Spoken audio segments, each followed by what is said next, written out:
everyone, welcome back to my channel. Today I'm going to be doing a One Brand tutorial using all Rimmel products. So before we get started, I do want to quickly mention this video is not sponsored. I have not been contacted by Rimmel to do this video or anything like that. It's just a video that I felt like doing. And the reason that I've chosen Rimmel is because they're such an affordable brand and they do a lot of really good products as well. So some of the products that I'm going to be using today I've had for a really long time and I love a lot. Others are newer to me. There are some that I've never tried. There are a couple that I've only used once or twice. So it's a bit of a mixture. And the other thing that I want to quickly mention just before we get started is this cut on my lip. I'm sorry if it bothers you, but I'm not actually going to be covering it up. I'm not putting concealer on it or anything like that, just because I feel like acne and things like this will heal faster if you don't put a whole bunch of makeup on top of it. So I probably will put my foundation on top of it because otherwise my face will look silly with just no foundation here. But I'm not going to be caking a whole lot of products to try and cover it up. So if it does bother you, I'm sorry about that. It's just how I do things. So I will be letting you know my opinion on some of the products that I'm going to be using today and letting you know which ones I recommend, which ones I don't recommend so much. So if you're interested in that, then just keep on watching. So I'm going to start with the Lasting Finish Primer. This one is really good for dry skin because it's quite a moisturizing primer. And I would say honestly, if you do have oily skin, this one is probably not for you, because it does make your makeup look a little bit more glowy. But since I have dry skin, this is a really good one for me. Next, I'm taking the Lasting Finish 25 Hour Foundation. I have got this one in the color 100 Ivory. I've had this for quite a while, but honestly, I haven't used it in ages and I can't remember if I liked it or not. It does come with a pump though, so that's always a good start. So I'm just going to dot this around my face before I start blending it in. This foundation says that it's a full coverage, so we'll see how that goes.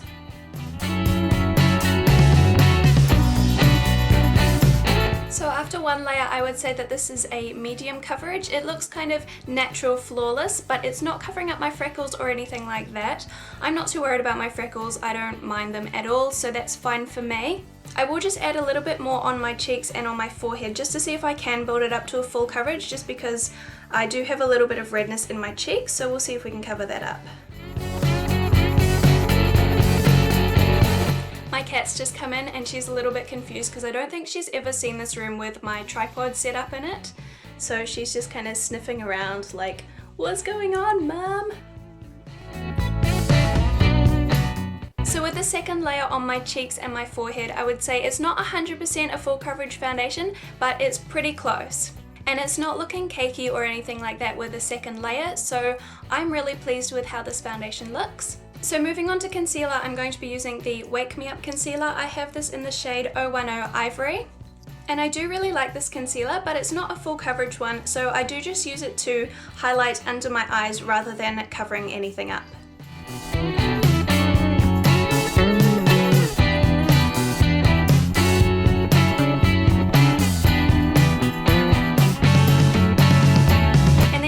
Foundation, of course, I'm going to be using my Stay Matte powder. Everyone loves this. My one is in 003 Peach Glow.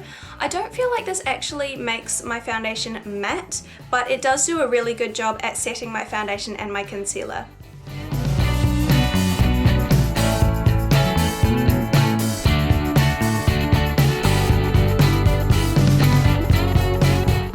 Saying before about the primer, it does make your skin look quite glowy, which means that even with the Stay Matte powder on my face, I don't feel like my face looks completely matte.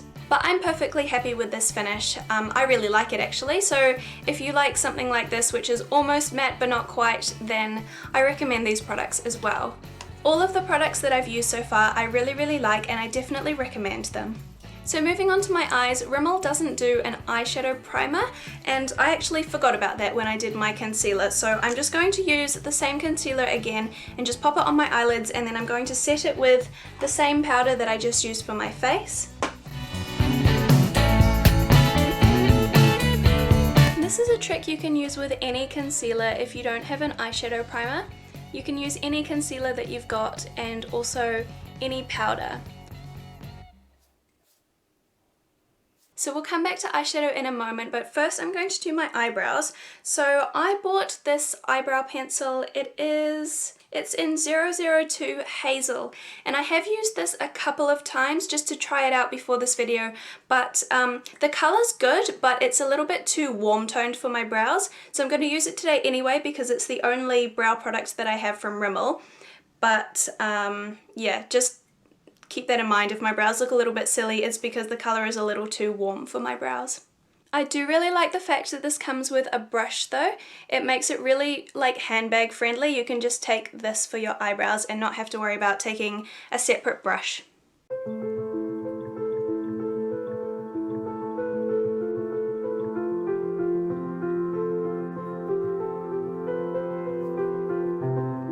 So for eyeshadow, I'm going to be using this palette here, which is 022 Brixton Brown.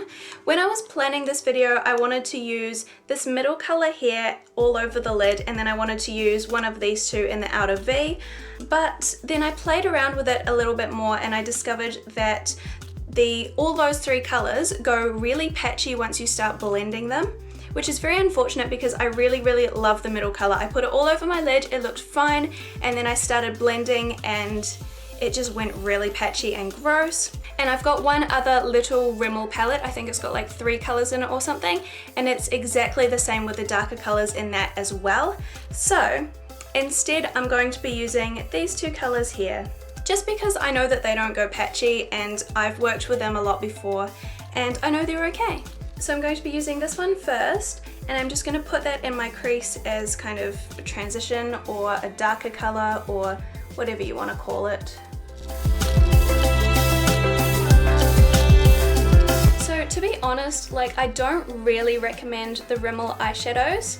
The ones that I'm using today are okay, but they're just really hit and miss. Like, this palette has 5 colors in it, right? And 3 of them are patchy. That's more than half. Like, I don't really want a palette where more than half of the colors are kind of unusable. So in my opinion, the quality of these palettes is not great. Get them if you want a really cheap starter palette, but I don't recommend them. Anyway, next I'm taking this color here and I'm just going to pat this all over my lid. This is just going to make a really neutral eye look. Some of you might think this look is really boring, and it is a little bit. I did this almost every day for my project pan for like 3.5 months straight and I got so sick of it. But it is a really wearable, like, everyday look. And that's pretty much it. I'm just going to blend. Doesn't require too much blending because the colors aren't that dark or bright or anything like that. So that's pretty much it for my eyes. Not for my eyes, for my eyeshadow. So for eyeliner, I'm going to be using a pencil eyeliner. I do have a Rimmel liquid liner, but it's a brush tip, not a felt tip. And I'm not very good with a brush tip, so I didn't feel like doing it on camera and screwing it up and you guys all laughing at me. So I'm using the Rimmel well, obviously it's Rimmel, the Exaggerate pencil liner in 212 Rich Brown. This is so creamy. I think it's actually meant for your waterline, but I really like putting it on my top lash line. And it's got a little smudger on the other end as well, which I actually use if my arm like wiggles and I put it in the wrong place. I just kind of smudge it out until it looks like I didn't make a mistake. So if you're a beginner, this is a really good liner option because you can fix your mistakes with that pretty much.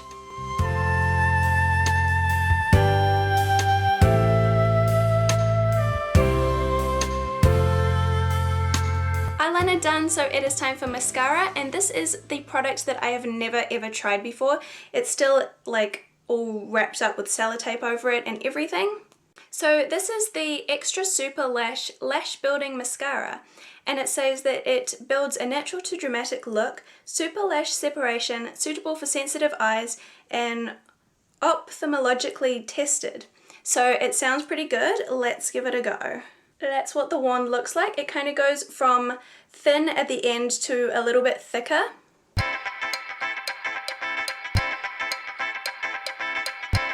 So with one coat, I'm quite liking this already. It's made my lashes quite curly and it's also made them look like I have more lashes.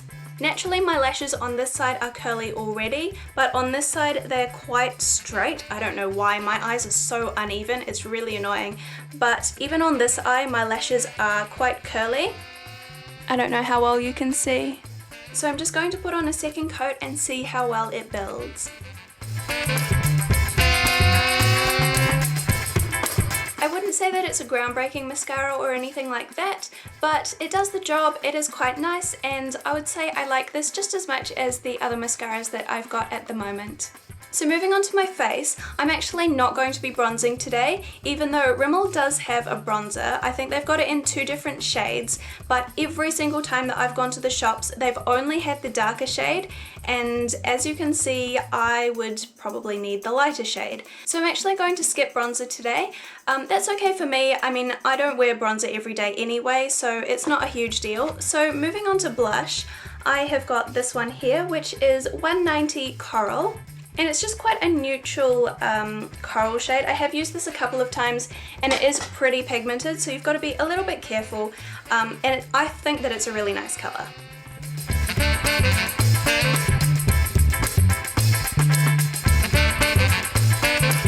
Now Rimmel doesn't do highlighters as far as I've seen, so what I'm actually going to do is go back into my eyeshadow palette and take this light colour here, and I'm just going to use that as a highlighter.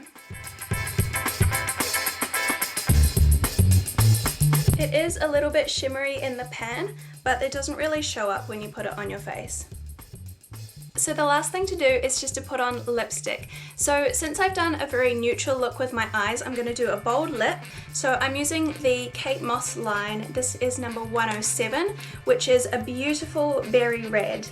Everyone seems to love the smell of these lipsticks. They say they smell fruity, and even Jonathan likes the smell of these lipsticks, but honestly, I think it smells like it's gone off. Like, obviously it hasn't, because Jonathan smelled the ones that I have and he likes the smell. So it's just me, but everyone else likes the smell, so don't take my word for it, because obviously it's my nose being weird. I really like the formula though, and the colour, and those are the main things.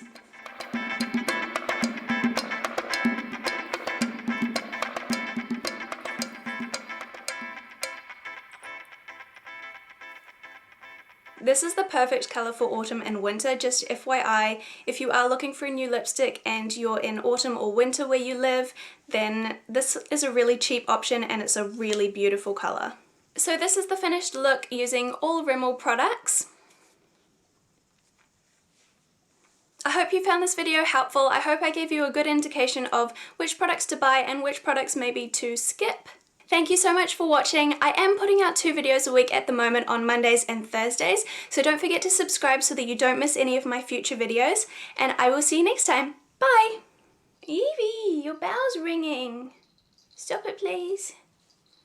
Evie. Evie. Good girl.